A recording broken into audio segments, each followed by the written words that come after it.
side where the magic never ends. From dice to roll, true tones, ancient and wise, we got all the essentials for your game will rise. With adventure in mind, we craft every piece to make your campaign flourish, your stories increase. For every TTRPG dream, our chapters will fly. And find your next quest, leave the mundane behind.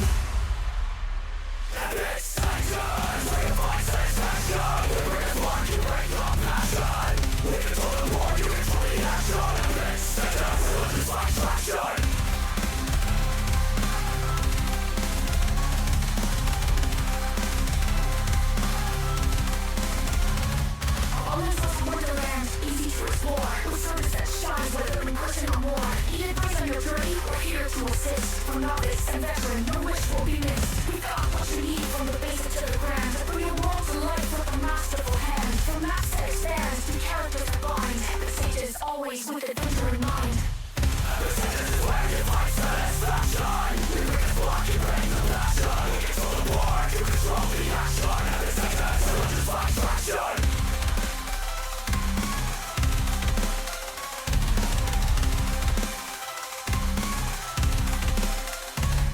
Elevate your game with custom pieces so fine, handcrafted with care, designed to make you shine. From miniature heroes to landscapes vast, we build every detail to make your magic last. When the final dice is rolled and the journey is done, we offer pieces that remind you of the battles you won. In every treasure we offer, memories are signed. The sages always with adventure in mind.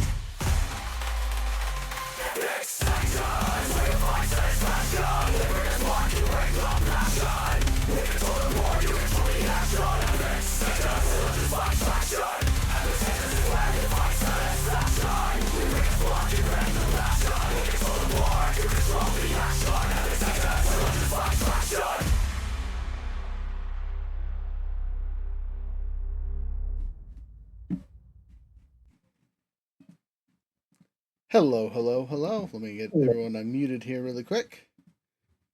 Turn on all the stuff and the things. Welcome to episode 33, or season 4, episode 33, whatever.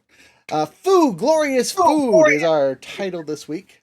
We have some major reverb from somebody. Someone is standing too close to their mic, or needs to turn me down because I'm super loud. But anyway, that being said, we are joined by 3 fantastic, wonderful star guests with us tonight. So let's start off with their introductions. I'm going to go with who I see first on my screen. We're going to start with Raymond. Raymond, who are you? What do you do? Where do people find you? All that fun stuff. All right, guys. Yeah, my name is Ray Kopakowski. I am a Universal Channel, and I am the partner coach. So I'm here in Phoenix. We're freezing in Phoenix. It's in the lower 70s, and everybody's wearing their jackets. And I'm sure you guys feel terrible for us. And I'm the author of a book, The Universal Guide to a Healthy Selfish Relationship / Partnership, and the book is about taking people away from toxic relationships and helping them build partnerships. Healthy partnerships through equality. And I do eat food. Yes, I do eat food. So I wanted to throw that out there. That'll be a fact we prove throughout this video. It'll be great. Yes. And where can people find you? What's the easiest way to either find your book, find you, websites, stuff like that? Yeah, it's just if people decide that they want to talk to me about maybe sessions or that type of thing, you would go to ray.innerpower@gmail.com, or you can go to my website, Inner Power Insights. What did I just do? Did I just lie to you? I may have lied to you. I'm sorry. It's a terrible thing. I'm not good at that part. It's let me see here. It is innerpowerinsights.com. Yes, that's my website. No lying, you're good. Okay. Fantastic. All right, next up, driving in his car, beep beep, Dr. Shepard. Yeah, I am in the car. We're actually in Phoenix, driving through Phoenix on our way to Las Vegas. So my partner in crime is driving. I'm in the passenger seat, so we're doing this safely. But we are, as far as introductions, I'm Bradley Shepard. I'm a doctor of chiropractic, certified functional medicine practitioner. This is a great topic for me tonight because we're talking all about food, and I'm all about that. I eat food, and I prescribe food, if you will, for healing purposes as well. So this is going to be a great topic tonight.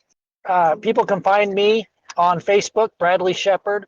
I'm also I have a website called the naturalpainreliefsolution.com, naturalpainreliefsolution.com. And I also have a Facebook group, Natural Pain Relief Solution Group, on Facebook. So you can find me on Facebook and the website. Fantastic, easy peasy, and we'll get that again at the end. Wahaha. Last but certainly not least, Martha. Tell us who you are, where you're at, all that fun stuff. Be glad to. It's Martha Burich, Burich, Burich. B as in boy. And you know, someone just asked me today if I had a superpower, what would it be? And I said to be able to resist donuts. So this is the perfect topic today. Food, glorious food, so luscious and lovely. So this will be great fun. And I am known as the parent's best friend. And why? Because when my son was 4, good Lord, was he spoiled. And we had to do something to turn him around. And we did. 6 weeks, we turned that child around. And I put everything I learned and used on him in my book. Yes, you can raise happy, responsible children. There it is right there.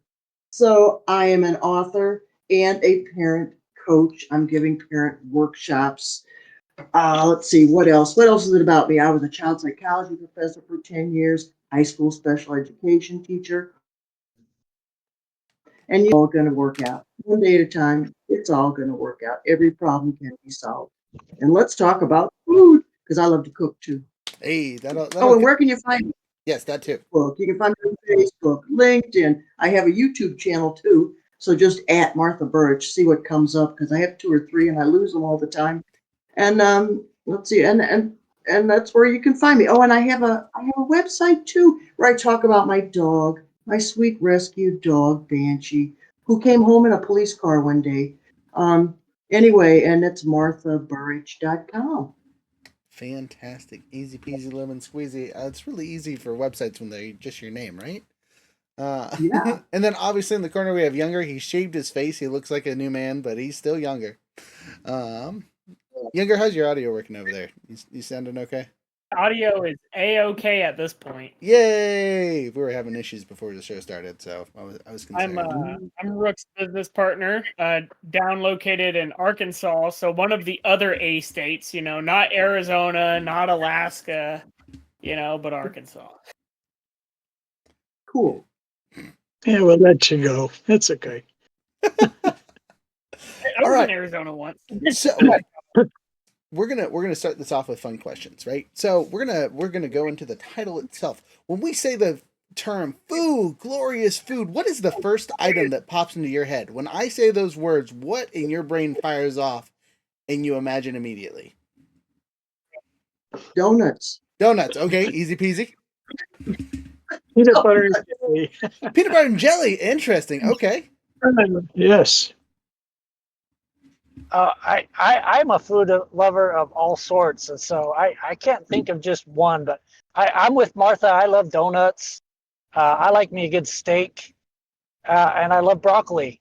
Hey, broccoli good. Younger, what about you? What's your food when those things are said? I think of all the wonderful restaurants I've experienced traveling the world. Everything from the cookie jar up in Alaska. Cream cheese cinnamon rolls with whipped cream and strawberries pouring off of it, to going and having raw fish at a sushi joint in Japan, like literally anything and everything in between, going to Thailand, drinking alcohol with honeycombs and cobra heads, Hey,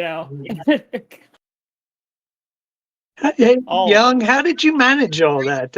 That's very cool. I joined the military and they sent me everywhere. I see. Less cool. I was gonna say they kept Younger busy for as long as he was in. No, that's pretty neat, though. Yeah, wow. They wouldn't take me. I probably would have enjoyed traveling around like that too, but they told me after women, children, dogs, and only without a gun, and so I wasn't prime military. That's too funny. Okay. For myself, whenever someone said, I go with steak. Steak is always my go-to, like, thick food. You know, you get a good cut steak, good to go. So in TTRPGs, which are tabletop role-playing games, we do have moments with food. Some games focus very hard on them because it's a survival element where you have to, eat to survive, right? So you have to ration your food out. Sometimes they get yada yada in the background. Sometimes they add fantastic bonuses to characters. So like if you have good food, you get extra stuff for your rolls and things. In your guys' own personal settings, right? How do you use food? We're going to start backwards this time and start with Martha. Martha, in your own personal setting, you kind of talked about liking to cook already. How do you use food as a tool? I mean, for nutrition, for living, for getting along with people. All What do of you those mean? are Is it those are great options. Why don't you focus in on one of them for us? When I say the phrase, what does your brain click to first? Oh, okay. Food. Food is a tool to make me very happy. Okay. Very, very happy. So, sometimes lately here, I make my own bread. One of my favorite meals is shrimp linguine with shrimp. So, you get the cream and the butter and the garlic and mix that all together with your pasta and your shrimp. And food is a tool. You know what? Oh, food it is a tool. I go to the jail every Monday and I talk to the addict and alcoholic women, and they talk to me about jail food. On Thanksgiving, they were all very happy because they got real turkey and real food and a real meal because normally it's peanut butter and jelly and bologna sandwiches. So that was a really big deal to them. So food can be a weapon. If I'm annoyed with you, I could make you a lousy meal. And if I'm really happy with you, I'll make you a great meal. And food could be a weapon to make you sick. So I could use bad ingredients like seed oils or something to fry my food in rather than olive oil or avocado oil. So yes, food has so many possibilities, and also, it's become a kind of a chore now. Food. I'm becoming a real purist. I can't even find a. It's difficult to even find a clean cream cheese. They all have like all these extra ingredients. So now I have to be really careful, and I can only choose. Um, I can only use this name brand cottage cheese and sour cream, and it's the only one I can use because it's the only one that's completely pure and doesn't have a bunch of other junk in it. So yeah, food can be a weapon against the people if you can't find pure food. That's a solid point. I'm going to come back to it a little bit later. We're going to jump over to Bradley over here because he was nodding along. He looked very excited on what you were saying. So, both in your own works, how do you use food as a tool, and it looked like you also had something to add on to what Martha had said. No. I agree 100% with Martha, and it is very difficult to find really good, nutritious food. 100 years ago, everything was organic, and now it seems like almost nothing is as far as the food that we eat. But I would consider myself a food addict. I love food. And it doesn't matter how much food I eat, I always get hungry again. So, I tell people, if I couldn't eat food, I'd probably just die. And so food is, to me, it's a tool for not only survival but also enjoyment. And there's nothing like sitting around a table with friends or family, enjoying a meal, and having just good discussions on whatever comes up. And so I use food a lot for enjoyment purposes as well.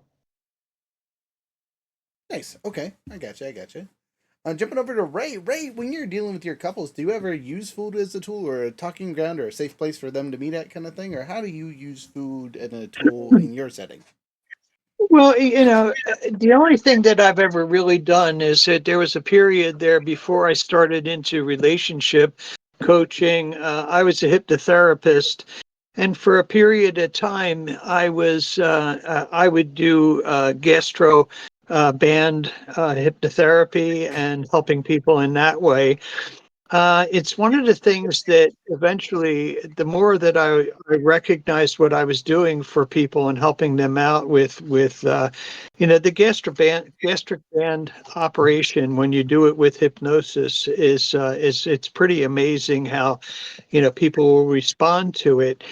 But for me, it also pointed out to the area that I was trying to get away from having anybody give me the credit for what it is that I was doing. So that's the kind of thing that I want. I knew that people were overeating, and I knew that they were doing it for some kind of reason, and I was more interested in trying to find out what it is that that was bothering them, that caused them to overeat and to do this kind of thing. And I figured that if we could do something like that, then the amount of food that they were using, to make themselves feel better or to cover up something, that would go away, as a result of finding out what was going on. For myself, I'm not a connoisseur of anything. I lived on the road. I was in show business at 9 years old. A lot of the food that I ate was in restaurants and this type of thing. My father, when I was home, my father cooked occasionally. My mother was very sick, and so a lot of times neighbors would bring food home. So that was a weird thing. Food, knowing that a lot of our neighborhood was bringing us food, was sort of an odd connection there.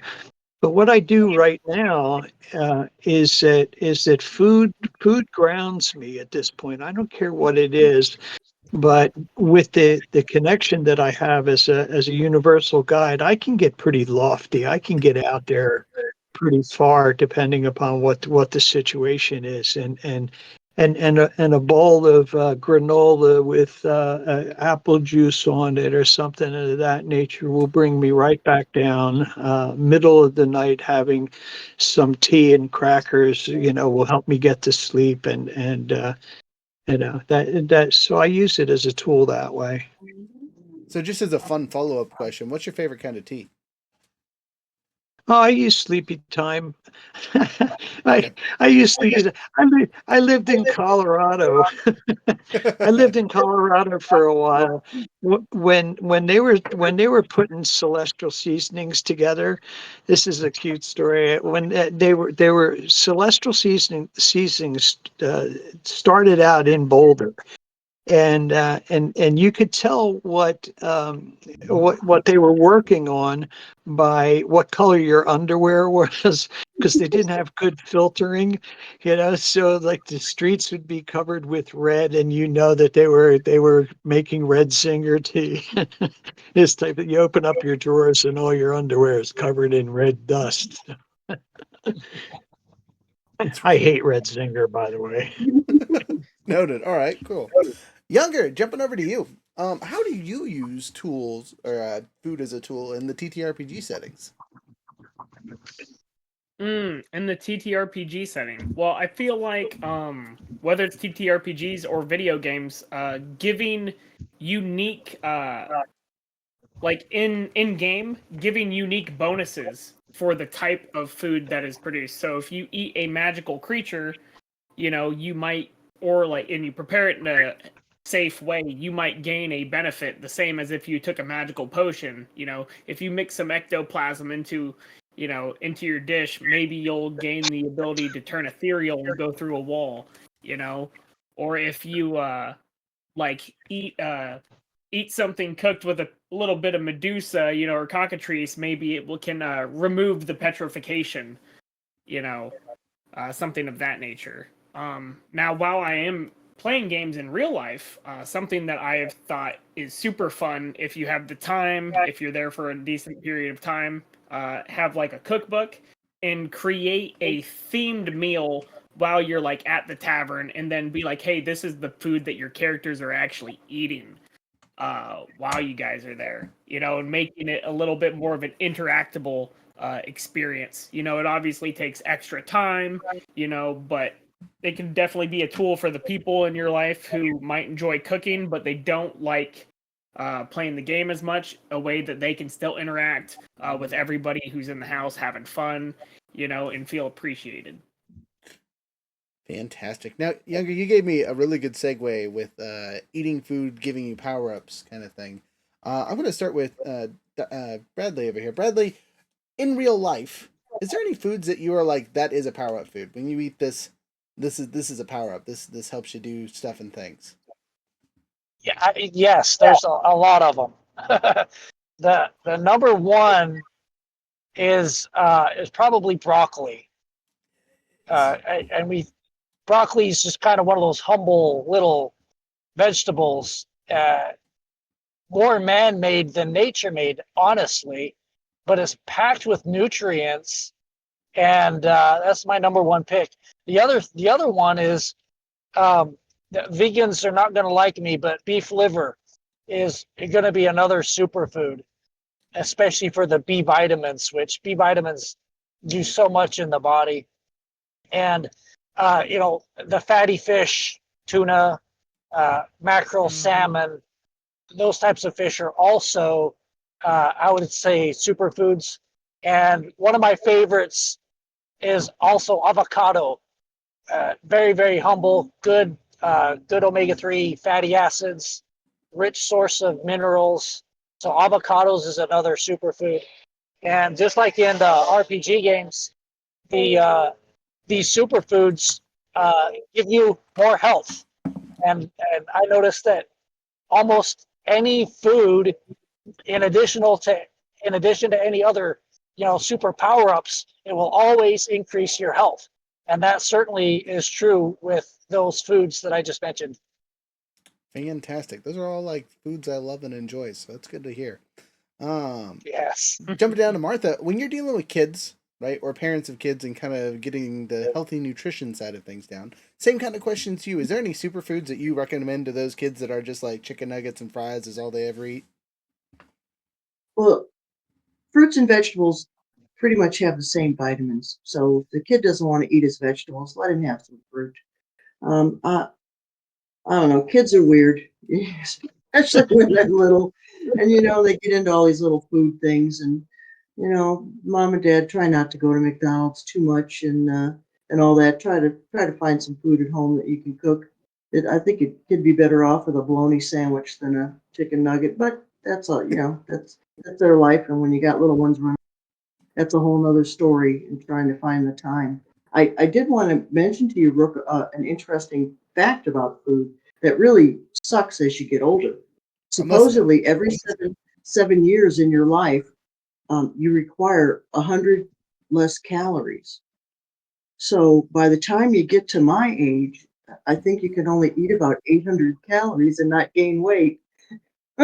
Interesting. Well, so it might not be that drastic, but I'm telling you, it really is a problem because people, you'll look around at people in their 70s and 80s, and they're kind of chubby. And the reason why is because they're eating the same as they have all their lives, but their calorie requirement has lessened drastically. So then, here they are, they're gaining it out because that's the problem I've been having for the few months. Putting on like 2 pounds a month. I'm like, where the heck's that come from? I'm working out. I'm watching what I eat. I don't eat junk, even though I love donuts. I don't eat them like I used to. And you're like, what's going on? Oh, I get it. I'm getting older. But I'm not going to say that getting older is a great thing. If I knew that being this age was so wonderful when I was younger, I'd have got here sooner.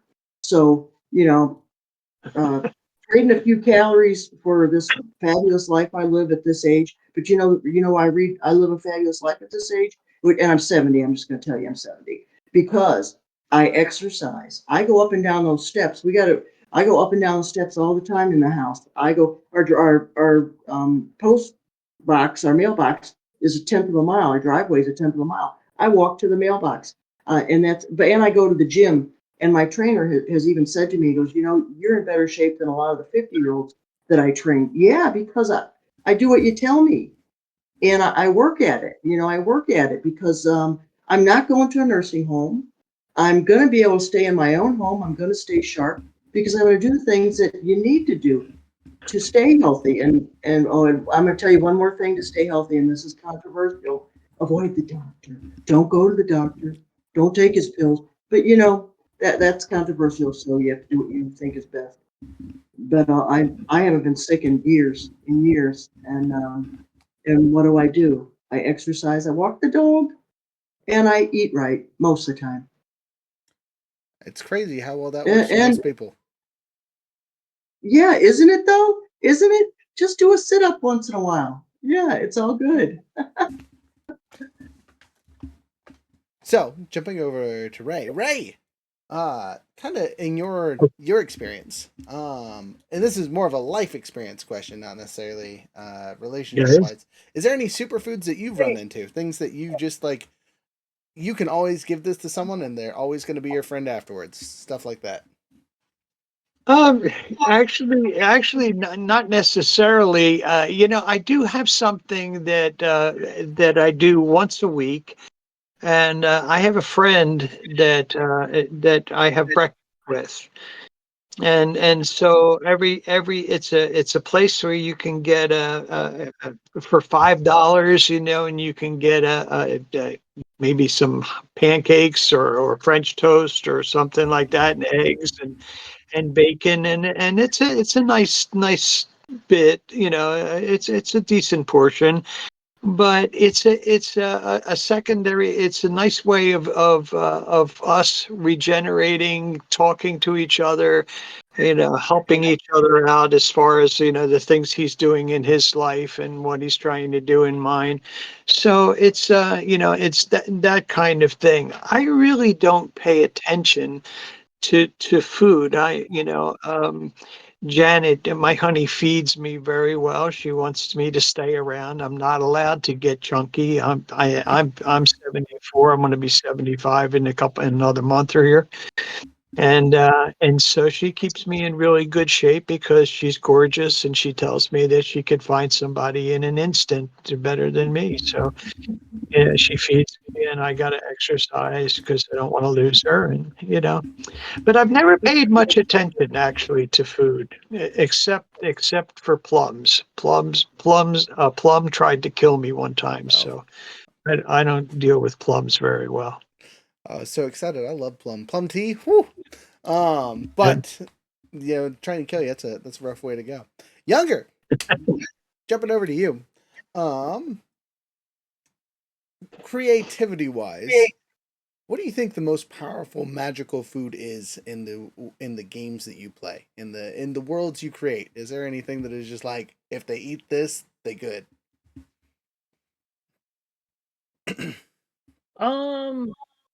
Usually, so if you could attribute it to something, like Greek mythology, like the nectar of the gods, something like that. Yeah. All right. Yeah, literally that. That is the ultimate superfood. Like, oh, here's some divine powers, blessed upon you. Welcome to godhood. So I'm going to argue with you on this one. I think the best food, specifically in D&D, is good berries. They're a cool little spell that you get early on. It's a little tiny berry that you eat that gives you 1 hit point, nothing crazy, but it makes you full for the rest of the day. So you don't have to worry about picking up rations or anything else. It's literally just essentially pill popping a berry, and you're good for the day. If we could You're get walking that around IRL, with little vitamin bottles. exactly. Like, you're not full, but like you won't die. You get your essential nutrients, but like you're still hungry. Well, no, it tastes terrible. It does taste terrible, but they did in the thing they say you're full. You don't feel hungry after eating it, so you don't have to eat afterwards, which I think would be interesting. Jumping on to pretty good. I can talk about a real experience though. Oh, please. That I had. So obviously, when you're in the army, they give you a lot of food that is not fresh, right? Called MREs, ready eat meals, and so they're super preserved. And if you eat them for long periods of time, you might end up with digestive problems, like I might have.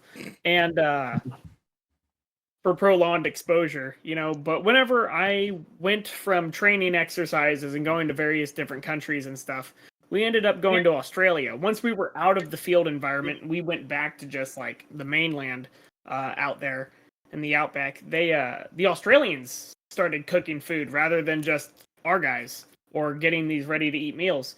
And the quality of meat and the quality of like everything, it didn't it's illegal to bring Slim Jims into the airport in Australia. They'll confiscate those for disease purposes. Learned that when a buddy of mine tried to bring like 300 of them, and they were like, no. And then he tried to like chomp down on like 50 at once. Probably not a great idea. But they cooked some beef that they had raised there, and I had grown up on a farm my whole life, so I've always had like grass-fed cattle and stuff. So I didn't have to worry about like all the extra hormones and all this stuff that they're putting in the cattle in the main industry that most people eat every day. But when I went back but I'd been in the Army for a while, separated from that, didn't always have the best, healthiest options. And so whenever they sent me over there, there's no corn syrup allowed in any of their preserved foods. There's the meat quality was fantastic. I instantly felt rejuvenated after just a couple weeks. Like a week of eating it, I felt the best I had felt in years. And I was like, holy cow, like this is incredible. Nice. Cool. It's a good story. I like it. So, jumping into the more IRL settings for TTRPGs, right? Again, a big part of these things are you're sitting down at a table playing games with your friends, right? Lots of times, at least modernly, we do virtual stuff, but traditionally, right, you're sitting around at someone's house playing stuff and doing things. In those situations, there's a couple of general house rules that apply for everyone who's doing it, right? Some people say no food, no drinks at the table. You got to go somewhere else to eat. Some people say bring on the Cheetos, throw it on the table, just make sure you can read your character sheet. And then there are other silliness, like the DM always has to have food. Yeah, if you're going to show up to the session, you better bring something. Or don't feed the DM because he's a gremlin and will multiply after midnight. It just depends on who you're playing with. Like younger, for example, always bring food, specifically sodas, because he's thirsty after 10 minutes. Right? I try to drink more water. Okay, see, so we're getting better about it.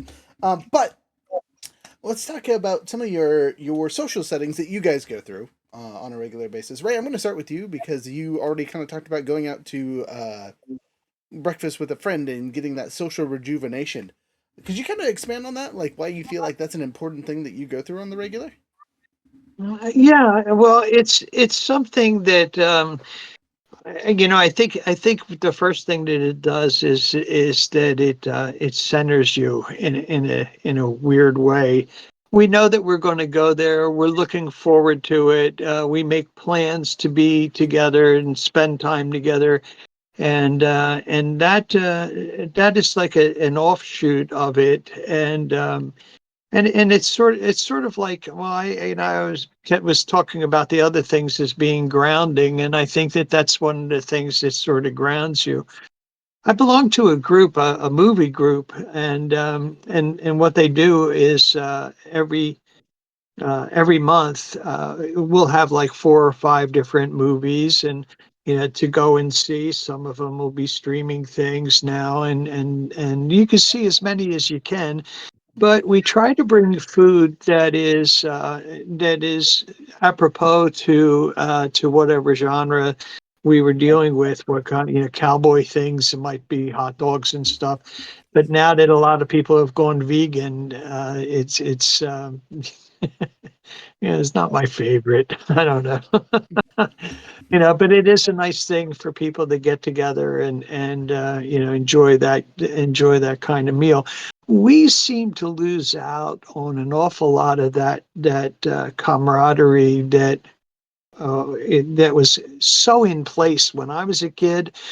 When we were younger and stuff. I saw somebody recently talk about the things that are missing in life for young people in particular, and some of the things that we grew up with, and and having a family get together for a meal and just enjoying each other and making your own entertainment and your own entertainment with food. It brings about a connection with humanity that I see that we're moving further and further away from that type of thing. You know, so I think food is I probably ought to know a little bit more about it, but I'm glad that a lot of other people do. Gotcha. Okay. Well, I like the thought of that though. Sitting around the campfire is a good humanized example of eating food, right? Sure. Jump down to Martha. When you're dealing with parents and kids, how do you set up that social bond with them, right? Like, let's talk about getting your kids to the table. What is there easy ways to do that, or you just gotta meet them where they're at and go from there? Yeah, well, I want to touch on what Raymond said Of course. a minute ago about food, but now it's kind of lost my mind. Oh well, it's escaped my mind. It was a hopefully it'll come back. But yeah, Okay. when it comes to little kids, you know what's important? Everybody sit at the table, no phones, no TV, no nothing. Just talk. You know, I had a friend and she had a really rough upbringing. Her parents never even talked to her. It's like she didn't exist. And when she told me that, can you imagine a life like that? And these days, we all have all the kids have their separate lives, and mom doing this and dad's doing that. And it's like we don't all sit down at the table and just talk. And and when you sit down for a meal with your kids, don't talk about anything negative. It's all pleasant stuff because food should be pleasant. You don't want to be telling the kid, well, you shouldn't have done that, and why did you do this, and you kicked the ball wrong or whatever. No, that's not mealtime. That's a whole other conversation another time. Mealtime is when we all sit around and we enjoy each other and we talk about our day and we talk about our plans and the things that are happening in our lives and what we want to happen in our lives and our futures. And so we want to make it pleasant. We always want to make mealtime pleasant. And I don't eat food I don't like. So why would I make my child eat food he doesn't like? Now, try it, but if you don't like it, and we all know that you've had foods that you hated as a kid, and then you got to be an adult and you're like, man, what me? I like this food. If we don't force it on kids all the time, sometimes parents will say, okay, 3 bites, and then you're done. That's great. And kids have little stomachs. You don't make them, don't pour food on their plates and say, no, you can't leave until you eat all that. Please, the child has a little stomach. You probably can't eat all that food. And a child knows how much food they want or need. And, some kids get like they perseverate, only pizza, only pizza. Honey, I know you like pizza, but we're not eating it tonight. Here's the choices tonight. We're going to have, we're going to have hamburgers, or if you don't want a hamburger, I got peanut for you. What's your choice? I'm not a short order cook kid. Okay. So, of course we want to make them happy and satisfied, but you can also say, look, well, I'm going to incorporate your favorite meals into the foods this week, but if you don't want to eat what I cooked, hey, sucks to be you.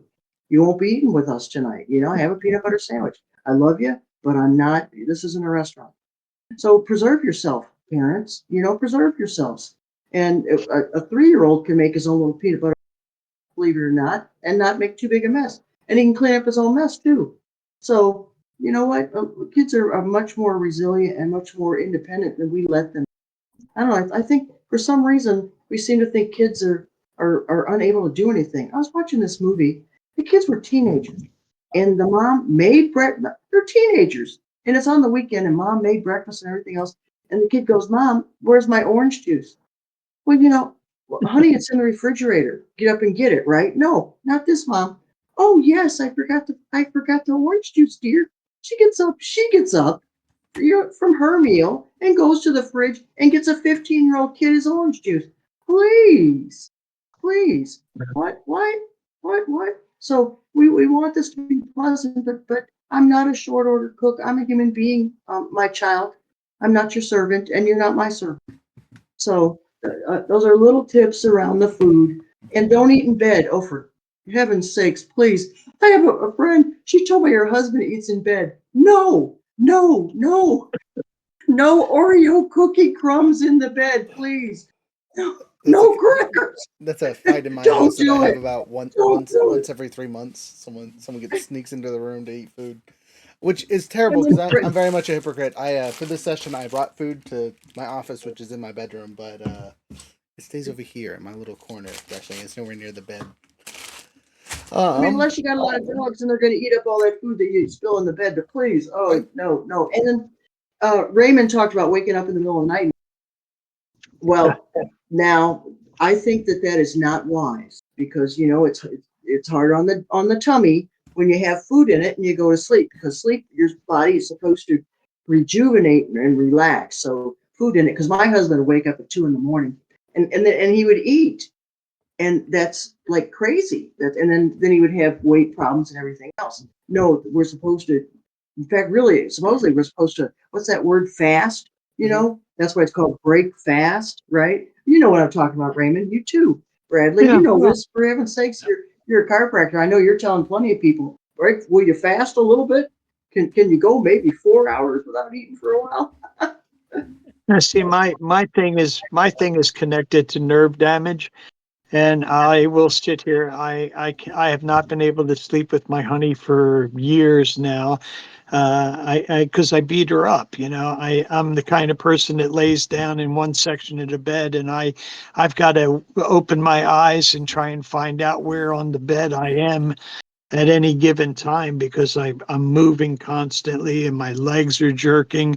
And so I get up and I have to exercise. I'll exercise and I'll run in place and get and just start to get the energy to go down a little bit, and then the tea helps out, maybe a cracker, but it's comforting and it does help out. It's the only thing and I was going to do gummies for a while, but I'm an alcoholic, and so I wanted to stay away from that. And And so yeah. And you're not chubby. So if you want a cracker in the middle of the night, it's all good. Just don't eat it in bed. No, I'm not chubby, and I'm in excellent health. Good. And it's so yeah. There's this woman that I listen to a lot of comedians, and I've always enjoyed. I used to live a block away from the Improv in Hollywood, and I spent a lot of time there.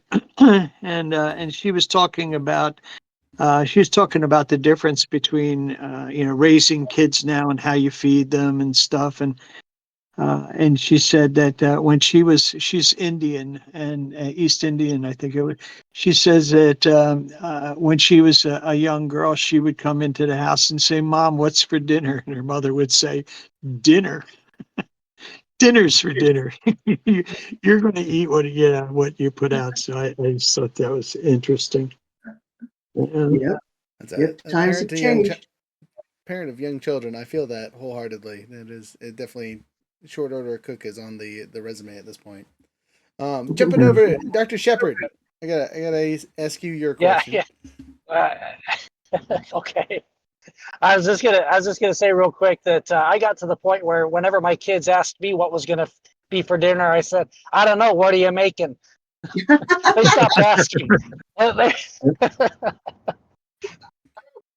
That has been said multiple times in my house recently, especially towards my oldest, because like Martha was saying, she'd get into that age where she can do things all by herself. She doesn't need me. At this point, she either makes breakfast or lunch every day for school, so depending on whether or not she wakes up early or not,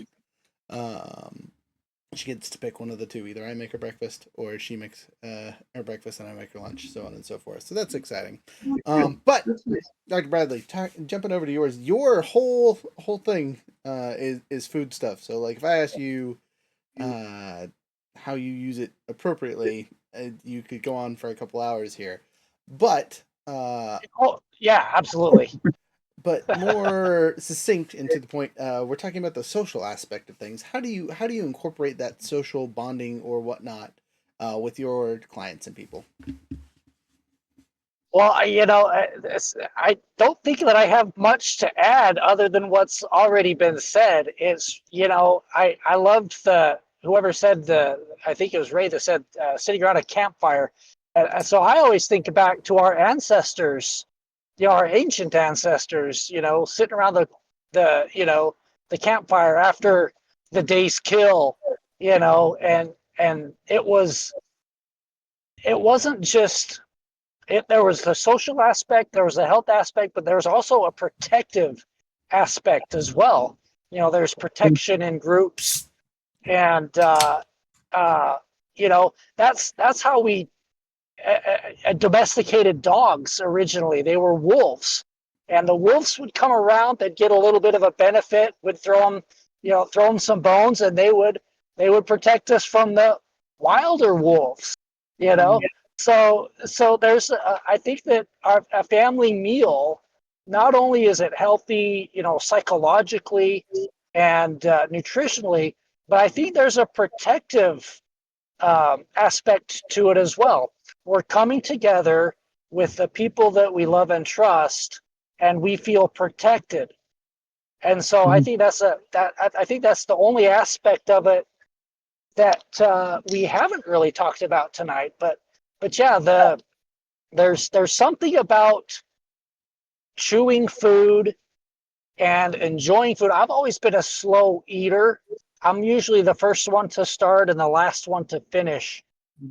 But I've noticed that it's very enjoyable. It's uplifting to really, eat consciously and talk about, it's funny because a lot of times during our lunch, we start talking about what we're going to have for dinner too. And so there's so much that we don't even realize how much our lives are centered around food. And I think it started way back with our ancestors. I totally agree. You bring up a fantastic point. Younger, what you got before I go on my spiel? So I was gonna say one of the big points that I think that can be hit on that I think was lightly touched on is the emotional impact that food can have, especially on like if you are downtrodden, physically exhausted, maybe you haven't eaten or not eaten well in a few days. Like there's no food that tastes better than the food that you have after you've gone 3 days of roughing it. Yeah. Like it's gonna taste way more intense, way more flavorful, even if it's super bland, just because you haven't tasted it. And when you're physically exhausted, and the emotional spike that can happen of like men die in wars, and can be reinvigorated, to go charge headlong into battle if you give them a good stew, and they've been freezing in the cold winter months. Like that can be like the thing that pushes them to be like, yeah, okay, this is that, like, just a chocolate bar in a ration, is like the best part of that person's month.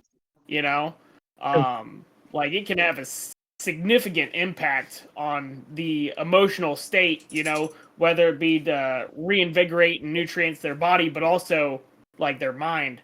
It can add mental clarity and such if they're like in that state of recovery. It can be a huge boost to morale. Especially when you have a group of people all together, all celebrating, and that goes back to ancient times. You got Viking feasts, the mead halls and roasting the boars, and all that. Mm-hmm. Sorry, old dog over here just barking at nothing. That's a very good point. I agree. And to kind of hit on that, it can also be the emotional stopgap, right? You having a rough day, and suddenly you have a nice, we'll say, cookie at the end of the day, right? And you just break down, you just let it go because you're in a safe spot, right? Kind of tying it over into what we're talking about, the campfire stuff. Get out of here, doggo. One of our big signs at our tables, when we know someone's feeling safe or comfortable, is when they eat food there, right? If you're at a new person's house and you're kind of just experiencing this whole TTRPG thing for the first time, the chances of you eating are pretty low. But a couple sessions later, you're going to bring food, or at least accept food if the host is sharing stuff. You know what I mean? Or you notice people are being friendly because they're sharing food together. All those are great social signs that like someone feels safe, protected. Their guard is, somewhat down kind of thing. There's obviously social settings where people's guards are up and they're trying to, do something and be focused on whatnot. But a lot of times, when people are sharing food, you get to that point where everything is good, right? It's a great indicator for people that are playing TTRPGs. If your guests are eating food in front of you, heck, even the digital online guys, if you got someone munching on chips in between rounds, you know that they're in a happy, comfortable place. See, I was going to say go ahead. I'm a real proponent of being of doing things with a purpose, and I would say 100% of everybody that comes to me for my work, for my sessions, is dealing with a tremendous amount of stress. And I think that food certainly helps, take down the level of stress that somebody is experiencing. You can eat something and you can relax, but not as much as if you're conscious about the fact that you are going to eat something right now so you can relax, so you can distress. Having that intention, what it is that you're going to do is going to make it so much more beneficial, and help your awareness about it too. And I would imagine that that would increase your appreciation for food and what it does for you. Interesting. I like that thought. So we hear. Can I get on that? Of course. So, like, I don't like speaking. Like, I'm not gonna try to speak down to like some of my military experience, right? But like, there was a point in my military career where it was closer to go to a bar than it was to go to my dining facility, and I didn't really have a means of transportation at that time. I lived in Alaska, so it's like -30, and I'd walk 2 miles to go to the bar. But it was like, based on when I had to be at work, where I had to go to exercise and all this other stuff, to be able to get places on time, I'd miss breakfast. I'd take a 30-minute, close my eyes and sit in an office or like out in the side of the motor pool somewhere warm, just to enjoy a 30-minute lunch, close my eyes and like starve, and then the end of the day would come around and it'd be like, I'd go to the bar because the bar was closer than going to the dining facility, even though dining facility was free, right? I'd rather go to the bar, get a bacon cheeseburger and fries and unlimited sweet tea to satiate my amount of hate that I had, and keep me going to the next day. And it was like, the best part of my day was like knowing like, hey, at least at the end of the day, I'm gonna have this bacon cheeseburger, these wonderful fries with Lowry seasoning salt, and have unlimited sweet tea, and just like do that and just fill up on that, and then mosey my way back on through the snow and then go to bed, and rinse and repeat and do it the next day. And it was like literally like, just like, if that place didn't exist, like, my existence would have been worse.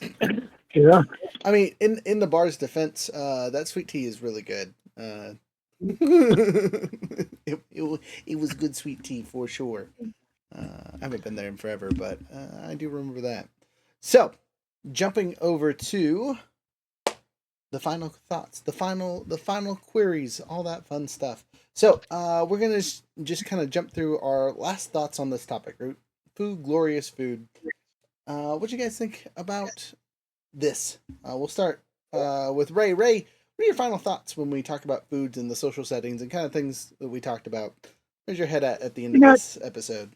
I think I hear things, and a lot of times, my connection comes to me about the purpose behind a talk like this. I don't think that I've gotten everything that I'm going to get out of being a part of this as yet, but I know that it's coming, and I recognize that these kinds of talks, along with everything else, is very, very important for us as human beings to be able, to talk about everything and to really recognize, instead of I think an awful lot we're victims to everything that's been shown to us and everything that's been taught to us. And we don't really get a chance to look at it as individuals and say, how does this actually affect me? I never had a conversation like this about food. And so I just want to tell you guys that I appreciated everything that I heard. It was a lot of fun talking with all of you. And yeah, so thanks a lot. There you go. I'll take it. Wahaha. Dr. Shepard, what about you? Final thoughts on this topic? Not that you get to have final thoughts because this is what you do all the time, but for tonight.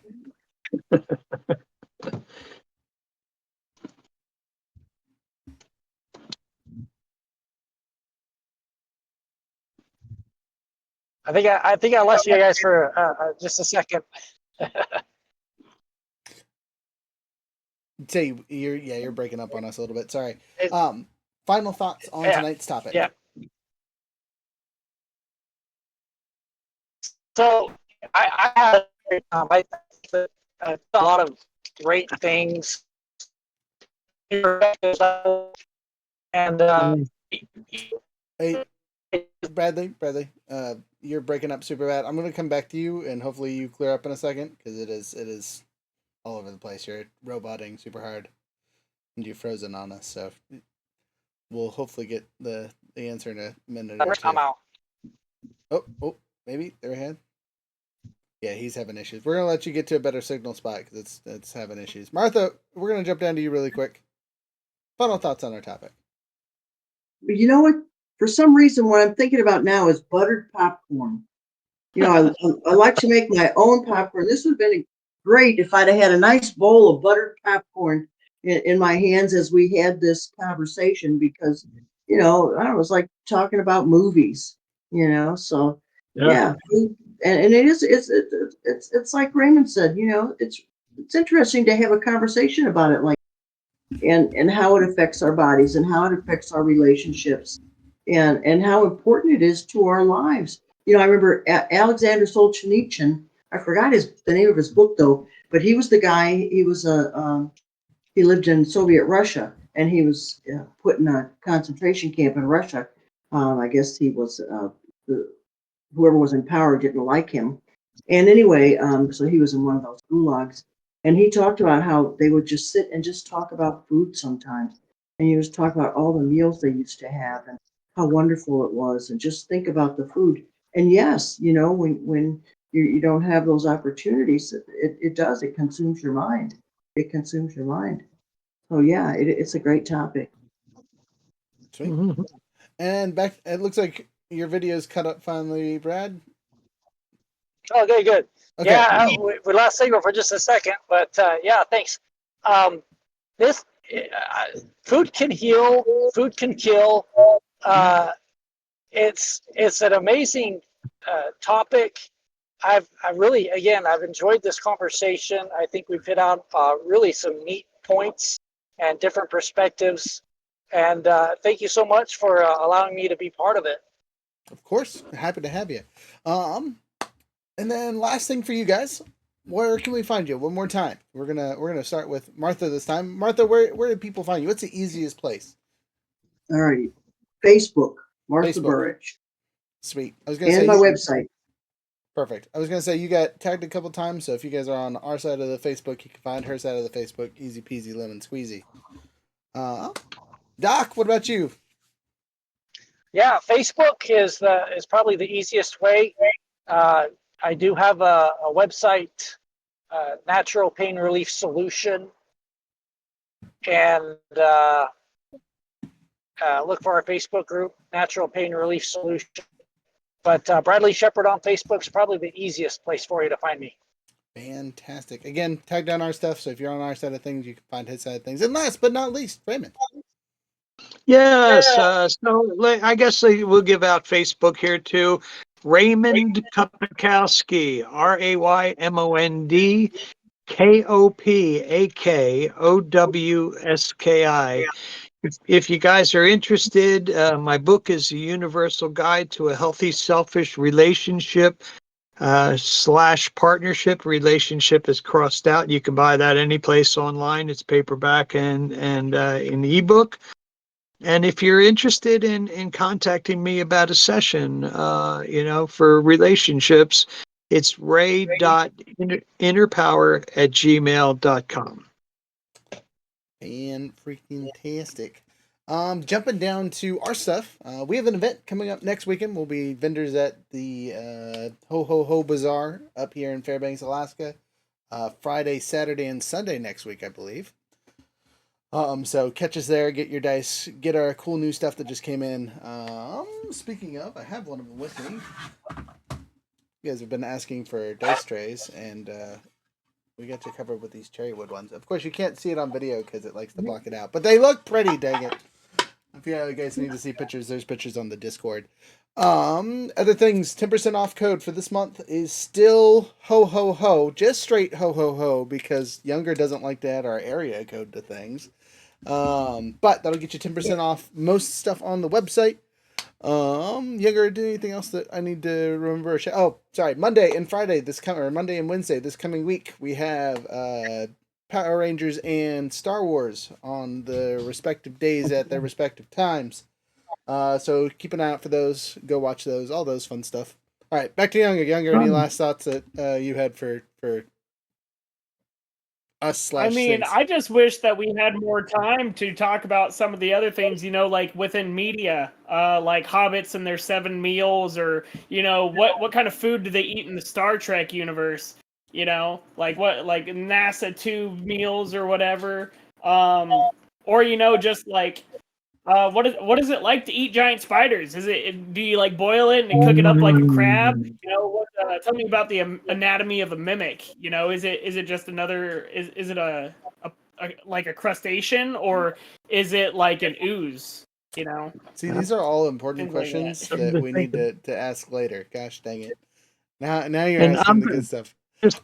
And I forgot, I'm going to be in Alaska in May, so keep an eye out for me.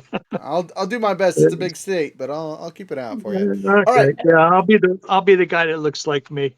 Well, we're gonna play our music. I'm gonna let one of you pick our closing song. It's gonna be silly. Again, about 3 minutes for the closing. Give me a number between 1 and 5. 2. 2. All right. Okay, this is a good one. I like this one. All right. Well, with adventure in mind, have a wonderful time. Bye.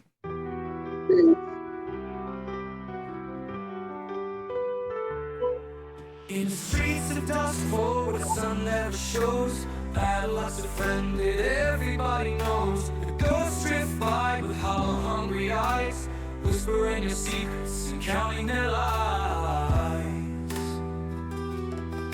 The ghosts on the rooftops watching from above, like twisted messengers, something dark enough. And down by the docks where the eels are fried, you eat your fill, but there's poison inside. Under the endless night, no one's free from fear, drinking mushroom beer, the shadow's always there. Silver in your hand, it don't last long. In the streets of Dustful, luck is always wrong.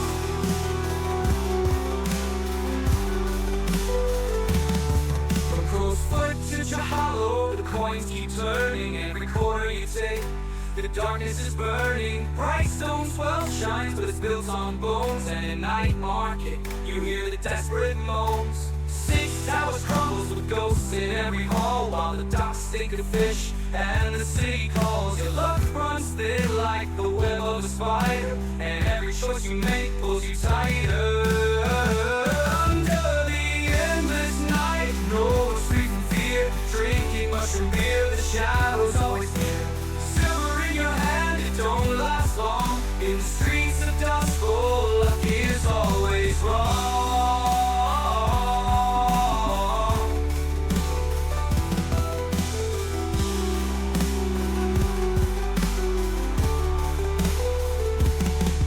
The ghosts lean low, a warning in the wind, a storm of bad fortune just waiting to begin. You've got your coin, but it's blood-stained, cursed, and the spirits won't leave till you're in the dirt. And under the endless night, no one's free Watching beer, the shadows always near. Silver in your hand, it don't last long. In the